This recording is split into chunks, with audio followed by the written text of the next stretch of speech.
So it's Sunday night, 9:47 p.m. You're lying in bed, you should be relaxing, but instead you're doing math. You closed 2 clients last month, one of them from a referral that you weren't expecting, the other one you can't even remember how they found you. Maybe LinkedIn, maybe that networking event, you're really not sure. But this month, it's the 23rd and you still got nothing. Not a single qualified lead. The pipeline is empty. So you're thinking, okay, tomorrow I need to do what? Cold call, go back to the next chamber meeting, post more on LinkedIn, buy another list, try that email campaign thing you saw. Then the real thought hits you. You've got no flipping clue what actually works. So if you've ever been sitting there on a Sunday night feeling that panic, this episode is for you. I'm going to show you how to create a repeatable sales campaign process that you can execute every single month in your payroll business or any other professional services business. So stay tuned for this episode of Payrollin. My name is Matt Vaadi, and thank you for joining us.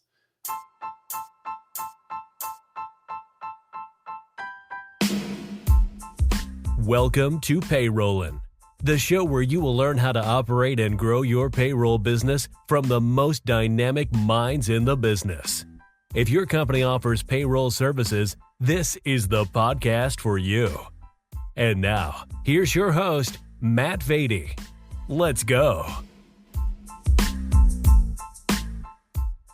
So I call this random acts of sales. You know, you come back in January, you've got big energy after the holidays, you make a list of 50 companies to call, you got that New Year's resolution, you're going to make big sales progress, you call some of them, you start to fall off, you get some bad responses, and then you just quit altogether. So look, whether you're a sales professional, a sales leader, or a business owner, I'm going to talk through some of the ways we've used campaigns effectively for the last 20 years to create repeatable results for your sales process. Now, the only time these don't work is when you don't follow and execute on the plan. I literally, every time I've taken a campaign, brought it from creation to completion, we've seen closed-won deals flow through the pipeline. So this stuff works. It's simple, not easy. So if you're looking for the easy button, this probably isn't the video or the conversation for you. And if you're tuning in on Spotify or another podcast platform, then just know I'm going to be sharing my screen here in a moment. So there's probably some valuable stuff you can see there on YouTube. Go and check out our YouTube channel. But if you're listening along, I'm going to do my best to provide as much context as possible for the listener. So I'm going to walk through our repeatable sales campaign process that we've used. And again, this is for payroll service bureaus traditionally, but this would work for if you're selling IT sales, if you're selling any tech-enabled or professional service. I could see a variation of this working, because what we've got here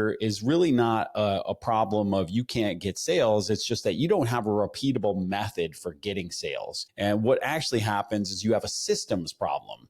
When you've got what I call random acts of sales, you have those feast or famine pipeline, right? So like you get the pipeline full, like we described earlier, where you go out to a few events, you maybe get a couple of referrals from a new partner, and then things dry up as you start spending time and energy with those people. And then, you take your eye off the ball when it comes to prospecting. So this also where I want you to be thinking about this process as we're going through it is, how am I going to execute in a repeatable fashion? So for example, if you're the business owner, are you going to be able to take time every month to set up and execute these campaigns? Or do you need maybe the hands of a virtual assistant? Or do you have somebody on your CS team who can support? Or if you have a salesperson, who's going to support them? Do you want them spending the time setting up campaigns? I know for us, I've got highly paid salespeople. I don't really want them spending the time setting up campaigns in our CRM and setting up the automations around it, which I do highly recommend as we start to get into this. You automate as much as possible while also personalizing it as much as possible. So there's a lot of variables to consider here, but I promise you, if you go through and you take the time to do this, it becomes much more repeatable over time. So one of the examples I gave in our recent conversation with Scott Goldberg from Dominion Payroll, which I highly recommend, really highly rated episode, heard a ton of great feedback from people. If you're interested in sales and sales process, make sure you check out that episode next. But we talked about back when I was at ADP working for a big company, every single month we would have a campaign in place. And Scott said he goes so far as to plan these for the upcoming year.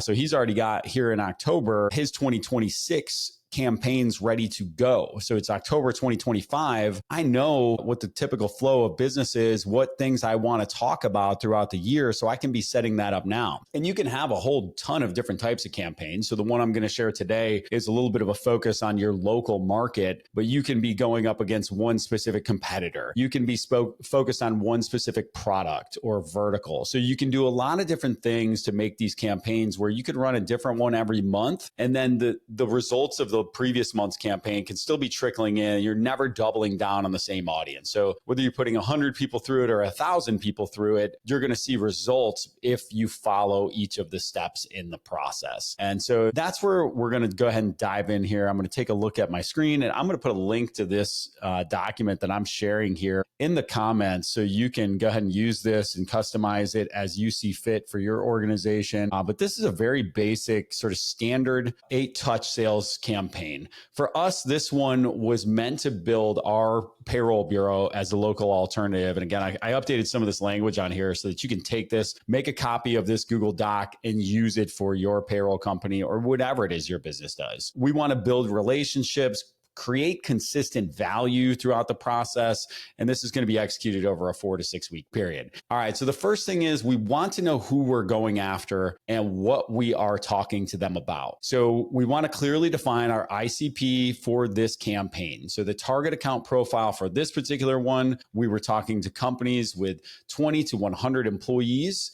And we had good reasons on why we were going after that group. For us right then, we were selling some payroll and HR related support. We wanted them to be large enough to need the support, but small enough to understand the value of a local provider. We had dialed in a few industries here that we were going after: professional services like accounting, legal, consulting, marketing agencies. This one is a little bit broad in terms of what you would do here, because we were just focused more geographically than vertical. I really prefer a geo and a vertical tied together if I can. So for example, nonprofits in Columbia, South Carolina with between 10 and 50 employees, if I could get enough of those together, then I would like to just target them, because then my messaging gets tighter. When I'm using social proof, I'm using customers that look and feel exactly like them, that experience the same exact pains and came to us from maybe the same providers. And then we even put on here industries to avoid. So for us, when we start to put this into the marketing team, they're going to be pulling lists for us. They're going to be gathering the information. We want to make sure they don't pull in any of the industries we are trying to avoid here. So for us, we use a geographic focus, which was our local market. So last time we ran this for payroll specific, we ran it in Columbia and in Charleston. And so we had 2 different cities, and we had a couple of different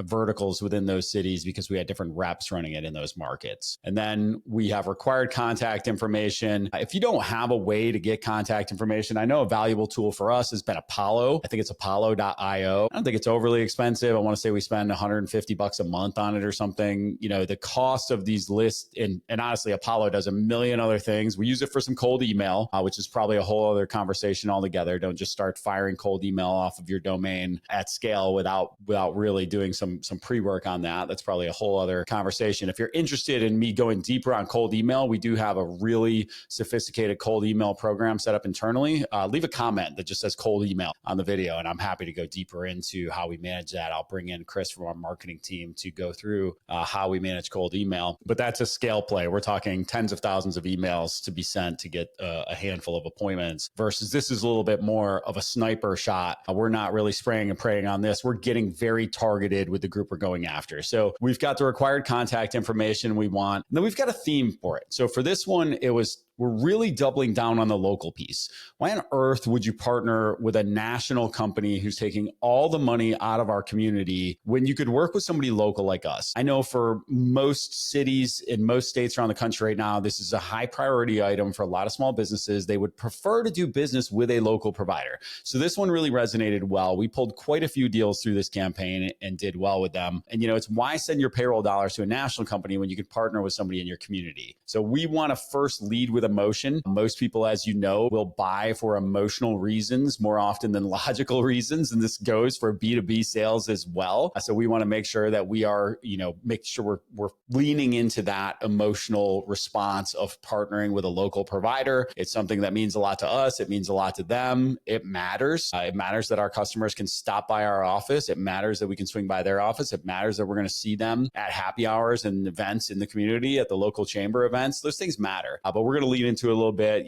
from the FOMO perspective, the frustration of calling a 1-800 number and dealing with a national provider. And then we've got a list of key differentiators we want to emphasize during the campaign as well. So what are the things that we know when we're going head to head with ADP, Paychex, Paycom, Paylocity, we're going to bring to the table to make sure that we differentiate. So again, if I'm planning this campaign, let's take a step back. I want to have a plan. I don't want to have random acts of sales. I don't want to cold call somebody and then field objections on the fly. I want to field objections up front. One of the best things we can do in our copywriting and in our sales campaigns, whether that's written or verbal, is to overcome an objection before it happens. I always like to use, one of the greatest pieces of copywriting you'll ever see is lose 10 pounds in 30 days without giving up pizza. So I've got a clear transformation. I'm going to lose 10 pounds. I've got a time period that it's going to happen within 30 days. And then I've overcome my biggest objection. And that's that I'm going to have to give up the foods that I love. So anytime we can overcome objections with our copy or proactively with our marketing, we want to do that. It's a great way to go ahead and create trust and just overcome that first hurdle in their mind about making that next move to you. So for us, it is almost always responsiveness. People think in terms of, hey, if I'm going to call a 1-800 number, I'm always going to get somebody. So they'll never come out and say this, but they're thinking in their head like, yeah, that 1-800 number, while it's awful, it creates some security. I know that person's always there. If I'm calling your little tiny office, am I going to be able to get somebody? Well, you've got to have some data around how quick you respond and what your support metrics are so that you can back that up. And there's a bunch of other things. If you're reading the screen, going through your community investment, your social proof, your scalability, and then maybe, we've got listed on here some David versus Goliath style positioning of being the scrappy local player and the stuff we're willing to do that doesn't scale, that the big companies can't do. So you really want to make sure, again, so we've got a clear audience, what our message is to them, and then we can start to get into what do the plan assets look like for the campaign. So we're going to want to touch these folks at least 8 times over the period of that 4 to 6 weeks. And, there's a ton of graphics. You've all seen them when you're reading about sales, 75% of the sales happen after the 10th touch or whatever. And I think those, listen, I think that's a misleading number because what they don't say when they flash those numbers up are how many of those touches happen after you've already landed the first meeting, right? So like, what are they accounting for there? Yeah, of course, there's a ton of back and forth after I send you a proposal, and then you have a question. And then so a little bit misleading. They make it sound like nobody's getting a first meeting until that 10 or 12th. That's not the case. Like if you're not getting meetings by the 5th through 8th touch, it's probably time to move on, right? It does take people some impressions to take a meeting, but at some point you're just getting stalkerish. So we want to make sure we are being conscious of both the person we're trying to communicate with and the fact that there's so much coming at people that it is hard to cut through the noise. And so we want to make sure we do that in a handful of ways, which is why I like to have my campaign segmented into multiple different phases: physical, via phone, in person, and electronic touches. So if you can do all 4, so send something to their office or swing by their office for higher dollar volume accounts. So if you're somebody that sells up market, again, going back to my national days, I sold anywhere from 50 to 1,000 employees, depending on the period of time I was there. When we started getting into the bigger, higher dollar volume accounts, I would show up in person and drop some stuff off and just say, hey, look, I'm not here to ask for a meeting or anything. If they're here, I'd love to hand it to them in person, but I just want to leave this and make sure they know I stopped by. I would not press for the, like the small business services. If it's 5 employees and the owner is sitting in the first office when you walk in the door, then you might press for a meeting. If there are 150 employees and the CEO is a real CEO, no disrespect to the CEOs like me of small businesses, but I don't really consider myself to be much of a CEO compared to somebody that's running, a $50 million company. So I would be a little bit more respectful of their time and make sure they know, hey, I just want them to know I took the effort and the energy to show up out here at the door so that when I call, they understand like, oh, that's the dude that stopped by my office the other day. It's the act, not necessarily the reward of the act that I'm after. But in this example, we're sending a direct mail package. We like to send physical mail on some of these things because it just cuts through the noise, and especially if you can personalize it. So for this one, we were using mail merged letters. So our CRM allows us to, have a typed letter that had some value-based stuff in it.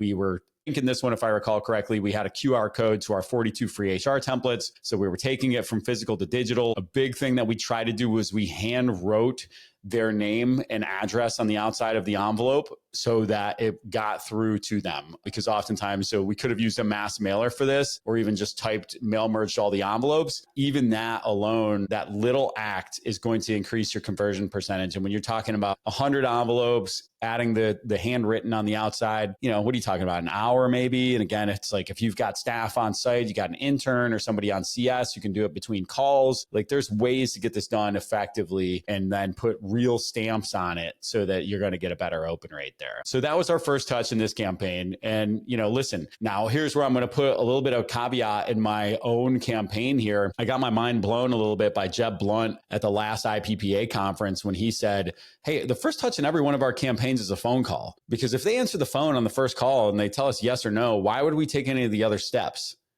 And dang, right? Like, what? How can you disagree with that? If the first step is a phone call, they pick it up and they say, that sounds great. I'd love to meet with you. Now I've wasted a bunch of time putting together all these letters. So there's something else to think through in terms of what your first step should be. I traditionally have operated under the let's soften the beaches, then make the phone call. So there's going to be a letter, email, whatever before the phone call. That way they're expecting it, whereas a straight up cold call, the counter argument to Jeb's point would be, yeah, well, I mean, it's a cold call. They're not expecting it all. You haven't earned anything. You've just come at them with a cold call. Your likelihood of getting a no is much higher. My likelihood of getting a yes is going to be a little bit higher here because I've taken the time to, again, soften the beaches, make them aware that I'm calling. I've effectively warmed it up. And that's always been my thing is how warm can I get a call before I make it without necessarily having to know the individual? And sometimes even this, by the time I get to step 3, 4 in this campaign, I'm looking them up on LinkedIn. I'm name dropping shared connections. I reach out to people that may know them and ask if they'll make an intro. So it depends again on the value of the account and how much time and energy you want to spend on it. But you definitely do not want to run campaigns like this for your smallest accounts. Run them for the highest order accounts you can, because why wouldn't you? First of all, the data may be wrong in the system, or you might have some bad profiling data. So if I think I'm reaching out to a 50 employee company and it turns out they only have 5 people, all right, well, if they meet, great. That's wonderful. If they don't, also wonderful. And now I've got better data, which is a really important point. If I forget to make it later, is get something out of every call, every interaction that you have along the path of this campaign, whether that's simply updating your CRM with the accurate provider, accurate headcount, any information you can get. We've got a golden circle of information we try to get over here on every call. And I think it's later on down in this campaign guide. So we'll get to it when we get there. If not, it's in the sales playbook that I shared, which will also be available on the Payrollin page. So if you're looking for that, go to the payrollinpodcast.com and check that out. I talk to founders in the payroll, HR, and accounting industry every single day. And they all tell me they need more of one thing. It's not more money. It's not more AI tools. It's more time. How do I get more time? Well, I hired a virtual assistant through outsourcescale.com that helps me manage my inbox, manage my calendar, handles administrative tasks for me, helps support my marketing efforts, and much, much more. The cool thing about OutsourceScale is that they actually train the virtual assistants on the latest and greatest AI tools to make sure that they can't only do that administrative work for you that you need to get off your plate, but they're doing it in the most efficient and effective ways possible. I've been so happy with my assistant from OutsourceScale that I've actually added multiple other teammates to our other companies through them. Their pricing starts at only $7.99 a month, and they make it super easy to get a new teammate onboarded and part of your team very quickly. Check them out today at outsourcescale.com.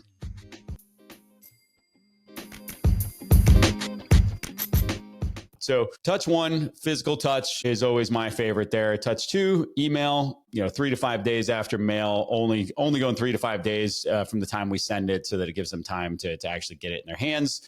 Did you receive the package I sent? I put some sample copy in here. Use copy that makes sense for you. But I will say a couple of things. I've always, whether it's a cold call, cold email, anything cold, I'm trying to do a couple things. I'm trying to create the obvious understanding that I can solve a business problem that you might have right now. And I've done it for people exactly like you. So for example, on a cold call. I've opened nearly every cold call I've ever made the same way ever since Tom McFatter taught me in 2005. Like, hey, this is Matt from Guru calling. I work with companies like ABC and XYZ, helping them to solve problem ABC and XYZ. I'd love to see if we could get some time on the calendar to see if we can help you solve those same problems. And just get it out there, give them the opportunity to object, give them the opportunity, because overcoming objections is where all the money's made, right? Like nobody just says, oh man, that sounds great. I loved your cold call opening. I'm so happy to sit down and meet with you.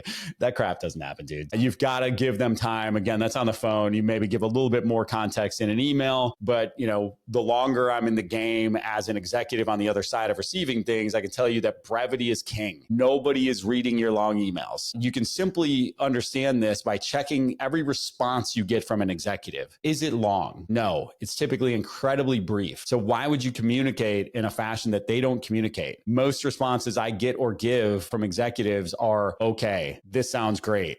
And hey, here are the 3 bullets of things I'm concerned about. Like, net it out, make it as clear and obvious what you're asking for, and try to provide some value, especially on this first touch, right? If you have that thing that's going to provide value, then make sure you bring it out. All right. So in this example, we're going into touch 3, LinkedIn connection requests 1 week after the original mail. And again, like almost every CRM has a way to set this up in it. So we use Zoho CRM. Zoho CRM is a little bit clunkier than most in terms of like using their blueprint feature for this. Their blueprint can only have so many actions. This is one of the things I hate about it. We'll often use our other CRM, High Level, that we get through our marketing agency, Underdog Digital, to manage these things because it is much better at it. It has a lot more automation on it. And even going back to Apollo, if you're going to go down the Apollo trail, one of my only regrets about, you just heard our tech stack there. We've got Zoho CRM, High Level CRM, Apollo. We've got far too many tools for the job, but they each serve a purpose and they each do their thing. And we've tried multiple times to merge them together. And I'm looking for, if you know a CRM just guru, no pun intended, who just has all the best automation set up at their company and they're doing it at scale and they're doing it wonderfully, I'd love to have them as a guest on the pod as a side note. So drop me a note if you have somebody you think would be a good fit for that. I'd love to talk to them. All right. So touch 3 LinkedIn connection request. Actually, I don't use any note on the first connection request. This is old. We used to. This is best practices from a couple of years ago. I would not use any note in the connection request. And then you're going to have a later touch in here where you're going to actually send them a note. But people are accepting requests much more frequently now without a note. Don't give them a reason not to accept it, which is what you do when you put a note in there usually. All right. So for phone call, 1 to 2 weeks after mail, again, you're looking at the dates you mailed this out. So your CRM should be sending you a task at this point now. And really you want kind of a 2 to 3 day cadence of business days between each touch. So you're not driving the person crazy, but you're staying top of mind. You want to call them. I've got a script in here. Use your scripts, use this script, adjust and adapt, but pick up the dang phone. Ask some discovery questions. Don't drive them crazy. Provide a little bit of value during the call and try to get a call on the books. You got to remember, your only goal at this point, you're not trying to sell them anything. You're trying to sell them on the value of meeting with you. Why should they meet with you? Let me just hold on, stop. Double click on this point. You are not trying to sell the value of your services. You are trying to sell the value of meeting with you. So one of my old bosses, David Trott, love him, Trotsky, hope you're well, brother. He said, everybody should feel like after they get out of a meeting with you, they would have been willing to pay for that meeting. Let me ask you, when's the last time you feel like a prospect would have been willing to pay you for your time?